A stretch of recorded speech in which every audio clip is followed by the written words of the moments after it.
Hello दोस्तों, स्वागत है एक बार फिर से आपका मेरे चैनल पर लीगल न्यूज 127 पे। दोस्तों सही सुना आपने, पत्नी को एक नया अधिकार मिला है मेंटेनेंस को लेके। अब वो क्या है वो जानने के लिए आपको वीडियो पूरा देखना पड़ेगा। वीडियो बहुत ज्यादा इंपॉर्टेंट होने वाली है, वीडियो को इसकी बिल्कुल मत कीजिएगा। और आप मेरे चैनल पर नए हैं तो चैनल को लाइक करना, शेयर करना, सब्सक्राइब करना बिल्कुल मत भूलिए। दोस्तों होता क्या है ना, जब पति पत्नी का कोई भी डिस्प्यूट होता है तो वही पति डिवोर्स केस फाइल कर देता है, पत्नी हर एक केस में चाहे वो कोई भी हो उसको मेंटेनेंस के लिए वो एप्लीकेशन लगा देती है। ठीक है कि उसको मेंटेनेंस चाहिए, अगर उसका बच्चा है तो वो अपने और वो अपने मैनेज बच्चे के लिए जो भी होता है वो मेंटेनेंस लगा देती है। कोर्ट भी पत्नी के फेवर में ही ऑर्डर पास कर देता है मेंटेनेंस के लिए। पति को है जो कि करता है प्रेशराइज कि आपको मेंटेनेंस देना पड़ेगा। वो हर एक तारीख पे मेंटेनेंस के लिए पत्नी और पत्नी की तरफ से कोर्ट की तरफ से पति को प्रेशर जाता है। अगर किसी कारण पति मेंटेनेंस नहीं देता है तो कोर्ट उसे वही प्रेशर करती है और उसे वार्निंग देती है कि नेक्स्ट डेट पे आपको मेंटेनेंस लेके आना पड़ेगा, नहीं लेकर आओगे तो आपको जेल भेज दिया जाएगा। दोस्तों कानून हमारा ये कहता है, अगर पति मेंटेनेंस नहीं देता है तो पत्नी के पास एक राइट्स होता है, वो एजुकेशन पिटीशन लगा के उसकी जो चल संपत्ति होती है उसको अटैच करवा सकती है और साथ ही या पति को जेल भिजवा सकती है। ये कानून सबको पता है, क्योंकि ऐसा ही एंड ऑफ द जब होता है कि नहीं भाई किसी भी कारण वो नहीं दे रहा है, डेट पे डेट आ रही है, बस कोई ना कोई रीजन बता देता है कि भाई मैं नहीं दे पा रहा हूँ, मेरे पास पेमेंट नहीं है या जॉब नहीं है, जो भी है, ये जेन्युइन केस में होता है। एक तो पत्नी के साथ अत्याचार होता है, अगर उसने मेंटेनेंस के लिए रिक्वायरमेंट करी है अपने और अपने बच्चों के लिए तो किसी न किसी कारण वो नहीं देना चाहता है। ठीक है, और वो पत्नी जैसे राइट्स लगा के उसने ये काम कर दिया, एजुकेशन पिटीशन फाइल लगा के। अब साथ साथ एक नया अधिकार ये मिला है कि अब उसको एजुकेशन पिटीशन फाइल लगाने की भी जरूरत नहीं है, उसके पास ऐसे अधिकार है वो बिना इसका फाइल लगाए हुए एजुकेशन पिटीशन की वो मेंटेनेंस को ले सकती है।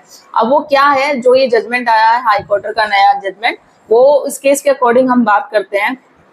होता क्या है, जब पति डिवोर्स केस फाइल करता है तो पत्नी को जब पता चलता है तो वो भी एचएम सेक्शन 24 के तहत तो मेंटेनेंस की एप्लीकेशन लगाती है फैमिली कोर्ट में अपने और अपने मानव बेटी के लिए। फैमिली कोर्ट में पत्नी के फेवर में ऑर्डर पास हो जाता है। 15,000 इंट्री मेंटेनेंस बनता है, 30,000 का लेगिटेशन जो एक्सपेंस का मेंटेनेंस होता है वो होता है। पति को ऑर्डर दिया जाता है, दोनों ऑर्डर पास हो जाते हैं मेंटेनेंस में। कहा जाता है कि आपको ये दोनों देना है। किसी कारण पति है जो मेंटेनेंस नहीं दे पाता है, कोई भी वो रीजन अपना बता देता है। जब पत्नी को पता चलता है कि भाई वो तो दे ही नहीं रहा है, तो काफी टाइम हो गया, तो वो कोर्ट में फैमिली कोर्ट में एक एप्लीकेशन लगाती है और रिक्वेस्ट करती है कि इस पति ने अभी तक मेंटेनेंस अमाउंट क्लियर नहीं किया है, पेमेंट कुछ भी नहीं दिया है मेंटेनेंस के लिए, तो जो डिवोर्स का केस चल रहा है उसके प्रोसेस को अभी रोक दिया जाए, उस पर स्टे लगा दिया जाए। फैमिली कोर्ट के पास जब बात पता चलती है तो वो ये कहते हैं कि भाई ऐसा कोई कानून नहीं है, हम ऐसा नहीं कर सकते। पत्नी फिर क्या करती है, फैमिली कोर्ट के ऑर्डर को ही हाई कोर्ट में जाके चैलेंज करती है और हाई कोर्ट में बताती है कि ऐसे ऐसे फैमिली कोर्ट ने मेंटेनेंस पास किया गया, अभी तक मेंटेनेंस दे दिया जाना चाहिए था बट मुझे कभी बिल्कुल नहीं मिला, पति ने बिल्कुल क्लियर अमाउंट नहीं किया है मेंटेनेंस का। तो मैंने जब फैमिली कोर्ट को कहा कि डिवोर्स केस का जो है उसका स्टे लगा दिया जाए, क्योंकि ये फैमिली कोर्ट के पास पावर्स होती है बट उन्होंने नहीं किया। पति से बात पूछी जाती, पति भी ये कहता है ऐसा कोई कानून नहीं है, डिवोर्स केस का फाइल प्रोसेस नहीं रोक सकते, ऐसा किसने कहा, कुछ भी नहीं है। दोनों की वही हाई कोर्ट में बात हो रही थी, हाई कोर्ट में दोनों की बात सुनी।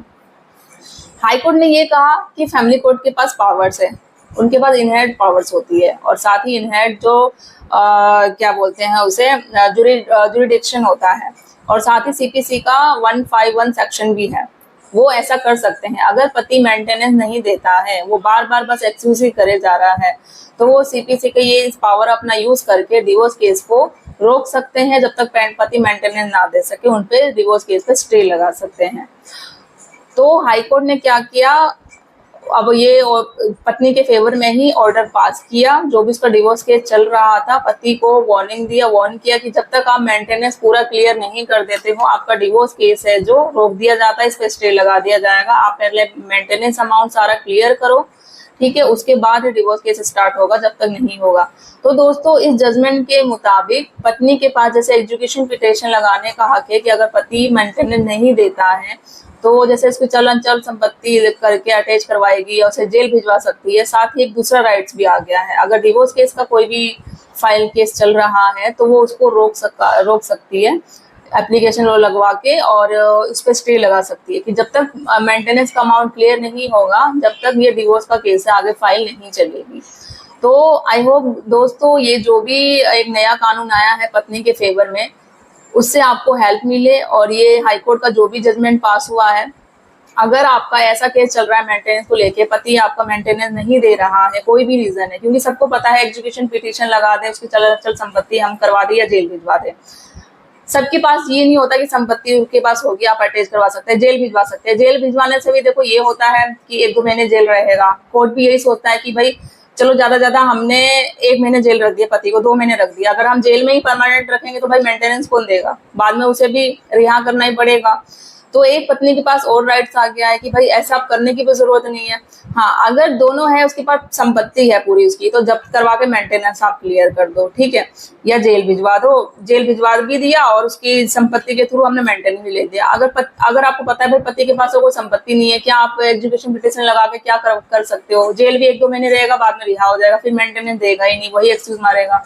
तो एक जजमेंट के थ्रू एक नया अधिकार और आ गया है। आप ये कर सकते हो, भाई चल ठीक है, तुम्हें डिवोर्स चाहिए ना, अब तेरे डिवोर्स केस पे ही हम स्टे लगा देंगे, रोक लगा देंगे, जब तक तू मेंटेनेंस नहीं देगा जब तक डिवोर्स केस होगा ही नहीं। अगर पता है आपको आप दोनों की नहीं पट रही है या जो भी है किसी भी कारण, तो आपको मेंटेनेंस क्लियर करना पड़ेगा, उसके बाद ही डिवोर्स का केस आगे फाइल होगा, नहीं तो जब तक उस पर स्टे लगेगा ही लगेगा।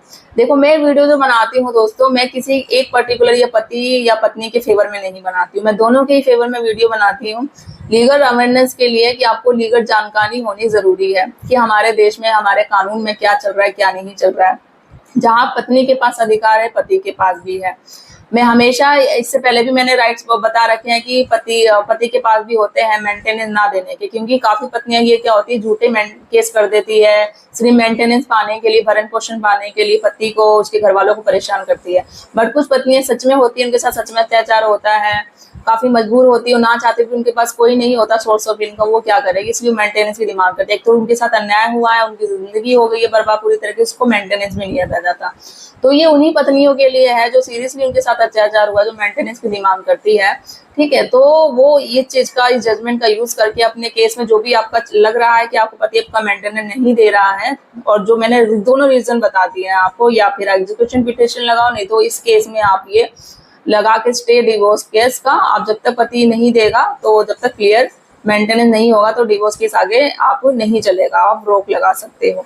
आई होप गाइज आपको ये जजमेंट के थ्रू आपको आपके केस में हेल्प मिल सके। मैं इसका लिंक है जो डिस्क्रिप्शन में शेयर कर दूंगी, आप अच्छे से पढ़ लीजिएगा, रीड आउट कर लीजिएगा। और हाईकोर्ट का ये जजमेंट, आपको ये नया जजमेंट है, कैसा लगा वो भी मुझे कमेंट में बताइएगा, और आपको मेरी इन्फॉर्मेटिव वीडियो कैसी लगती है वो भी जरूर बताइएगा। जल्दी मिलती हूँ मैं ऐसे ही इन्फॉर्मेटिव वीडियो के साथ, और आप मेरे चैनल को लाइक करना, शेयर करना, सब्सक्राइब करना बिल्कुल मत भूलिए। तब तक के लिए थैंक यू।